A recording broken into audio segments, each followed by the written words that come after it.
कालिका स्टीलनी या वर्षी एक नवीन स्पर्धा सुरू केली आहे. नाव आहे क्रिएट आणि याच्यामध्ये सिव्हिल इंजिनिअरिंग आणि आर्किटेक्ट स्टुडंट्स सहभागी होते. लगभग 1000च्या पेक्षा जास्ती मुलांनी याच्यात सहभाग घेतला होता. ते 200पेक्षा जास्ती कॉलेजमधून आम्ही अप्रोच केले होते आणि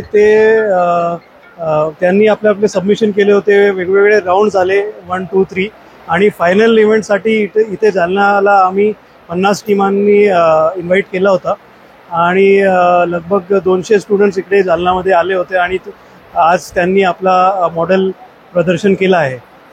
काय पर्पज होता याचा? पर्पज ह्या कॉम्पिटिशनचा असं होता की आम्ही एक थीम घेतली होती सस्टेनेबल डेव्हलपमेंट गोल्स, जे युनायटेड नेशन्सचे एक मोठी पहल आहे आणि ते सस्टेनेबल डेव्हलपमेंटच्या गोल्सच्या माध्यमातून आम्ही एक अवेअरनेस क्रिएट करायचं होतं स्टुडंट्समध्ये की आपण जे प्रॉब्लेम्स जागतिक स्तरावर चालू आहे त्या प्रॉब्लेम्सला कसं आपण सोल्युशन काढू शकतात.